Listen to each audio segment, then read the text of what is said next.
दिल्ली के मुख्यमंत्री अरविंद केजरीवाल इस वक्त एक प्रेस कॉन्फ्रेंस कर रहे हैं। आपको दिखाते हैं सीधी तस्वीरें। अकेला शहर था जहाँ 24 घंटे में टेस्ट के रिजल्ट आया करते थे।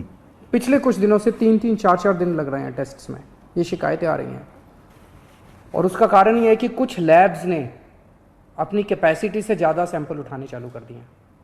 उनकी कैपेसिटी मान लीजिए 5000 की है दिन की, वो 10,000 ले लेते हैं, 15,000 सैंपल डेली ले लेते हैं और वो एक एक सैंपल का रिजल्ट देने में उनको 3-3, 4-4 दिन लग जाते हैं। इससे नुकसान आप समझिए कि एक सीरियस मरीज, उसने आज सैंपल दिया, उसका रिजल्ट अगर 3 दिन बाद आएगा, 3 दिन के अंदर तो उस व्यक्ति की मौत भी हो सकती है। तो उनकी ज़िंदगी के साथ खेल रहे हैं। ऐसी लैब्स के खिलाफ सख्त कार्रवाई की जाएगी जो अपनी कैपेसिटी से ज़्यादा सैंपल उठाते हैं और 24 घंटे के अंदर रिपोर्ट नहीं देते। और सभी डीएम्स को भी इंस्ट्रक्शंस दिए गए हैं कि किसी भी लैब को सैंपल देने के पहले देखें कि उनके पास कुछ पेंडिंग सैंपल्स तो नहीं पड़े हुए हैं। उन लैब्स को बिल्कुल सैंपल ना दिए जाएं जो 24 घंटे के अंदर अपनी रिपोर्ट नहीं दे रहे हैं। कुछ हॉस्पिटल्स देखने को मिले, हमारा एक ऐप है दिल्ली सरकार का, उस ऐप में आपको रियल टाइम बेसिस पे पता चलता है कि किस अस्पताल के अंदर कितने बेड भरे हुए हैं, कितने बेड कोरोना के खाली हैं, कितने आईसीयू बेड हैं, कितने खाली हैं, कितने भरे हुए हैं। रियल टाइम बेसिस के ऊपर इस ऐप पे आप देख सकते हो। और ये ऐप हम नहीं चलाते, हर हॉस्पिटल को हमने पासवर्ड दिया हुआ है, वो हॉस्पिटल वाले खुद उसमें डेटा भरते हैं।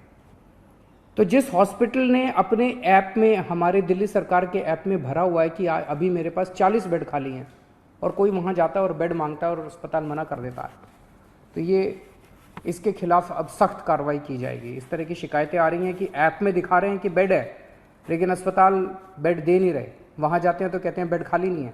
ऐसे अस्पतालों के खिलाफ जो गलत जानकारी भर रहे हैं, जो फ़ोन पे ठीक जानकारी नहीं दे रहे हैं और ऐप में होते हुए भी अगर वो मरीज को बेड नहीं देते हैं, ऐसे अस्पतालों के खिलाफ अब सख्त कार्रवाई की जाएगी।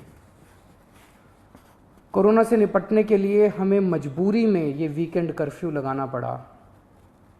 चारों तरफ से खबर आ रही है कि लोग इसका अच्छे से पालन कर रहे हैं। अगले कुछ दिनों तक हम स्थिति पे नज़र रखे हुए हैं। अगर स्थिति और गंभीर होती है और अगर हमें जो भी कदम इसको कंट्रोल करने के लिए, आपकी ज़िंदगी बचाने के लिए, आपकी सुरक्षा के लिए, आपके स्वास्थ्य के लिए जो भी कदम उठाने पड़ेंगे, हम कदम उठाएंगे।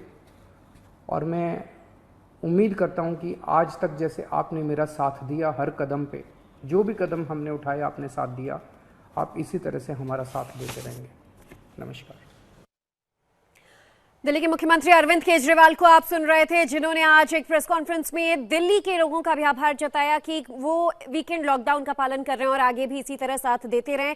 मॉनिटरिंग की जाएगी अगले कुछ दिन तक दिल्ली के हालात की, उसके बाद कंप्लीट लॉकडाउन हो या ना हो उस पर कोई विचार विमर्श किया जाएगा। बहरहाल आज हुई मीटिंग के बाद अरविंद केजरीवाल ने ये माना कि दिल्ली में ऑक्सीजन की कमी है, दिल्ली में रेमडेसिविर की भी कमी है और आईसीयू बेड्स तमाम अस्पताल के बहुत तेजी से भरने लगे हैं। इन तमाम अहम बातों का जिक्र किया। इस बीच उन्होंने ये भी कहा कि दिल्ली के जिन जिन अस्पतालों में कोविड बेड खाली है, इसकी जानकारी ऐप के जरिए ली जा सकती है, जो अस्पतालों द्वारा ऑथेंटिक डेटा प्रोवाइड किया जाता है कि किस अस्पताल में कितने बेड खाली हैं। अगर बेड खाली हैं, इसके बावजूद पेशेंट्स को वहां से वापस भेज दिया जाता है, उन्हें भर्ती नहीं किया जाता है, तो कार्रवाई की जाएगी उनके खिलाफ।